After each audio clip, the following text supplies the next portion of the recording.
ഇന്ന് tomato rice ഉണ്ടാക്കാം. അതിനായിട്ട് 1/2 കപ്പ് ബസുമതി റൈസാണ് ഞാൻ എടുത്തേക്കുന്നത്. പച്ചരിയോ പൊന്നിയരിയോ ഏതായാലും എടുത്താൽ മതി. ഇത് ഒരു 2 പ്രാവശ്യം കഴുകി 10 മിനിറ്റ് വെള്ളത്തിലിട്ട് വെച്ചിട്ട് അരി സ്ട്രെയിൻ ചെയ്ത് എടുക്കണം. അരി വേവിക്കാൻ വേണ്ടി പാത്രം അടപ്പത്ത് വെച്ച് വെള്ളമയോ ഒന്നും ഇല്ലെങ്കിൽ 1 ടീസ്പൂൺ നെയ്യ് ഒഴിച്ച് ചൂടാകുമ്പോൾ അരിയിട്ട് ചെറുതായിട്ട് വറുത്തെടുക്കണം.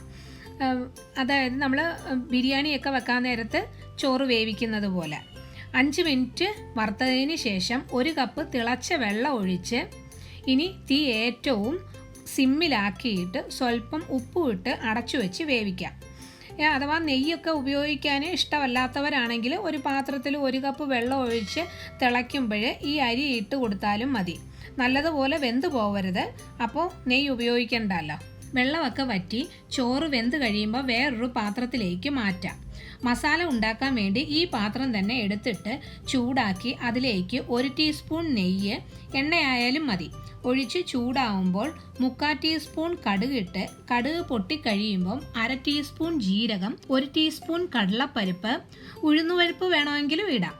ഒരു 2 മിനിറ്റ് ഇളക്കിയിട്ട് 1/4 കപ്പ് കാഷ്യൂനട്ട്, കൂടുതലോ കുറവോ അത് അവരവരുടെ ഇഷ്ടത്തിനനുസരിച്ച്.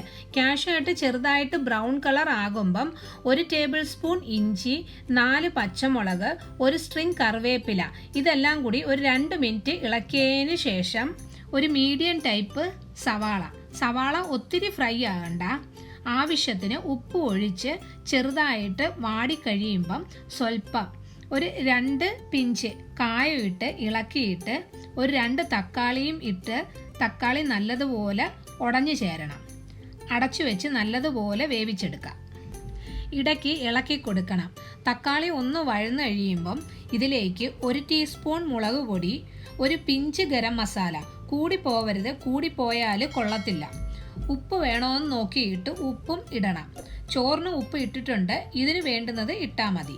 തക്കാളിയെല്ലാം ഉടഞ്ഞു കഴിയുമ്പം ഇനി തുറന്ന് വെച്ച് വെള്ളമെല്ലാം ഡ്രൈ ആക്കണം. ഒത്തിരി ഡ്രൈ ആയി പോവരുത്. ചെറുതായിട്ട് വെള്ളമയം ഉള്ളപ്പം ചോറും കൂടി ഇതിലേക്ക് ഇട്ട് കൊടുക്കാം. നല്ലതുപോലെ എല്ലാം ഇളക്കി കുറച്ച് മല്ലിയിലയും ഇട്ട് ഇളക്കാം. ഇനി തീ ഓഫ് ചെയ്യാം. Tomato rice ready. ഉണ്ടാക്കി നോക്കിയിട്ട് ഇഷ്ടപ്പെട്ടാൽ ലൈക്കും ഷെയറും ചെയ്യണം. സബ്സ്ക്രൈബ് ചെയ്തിട്ടില്ലെങ്കിൽ സബ്സ്ക്രൈബ് ചെയ്യുമല്ലോ. താങ്ക്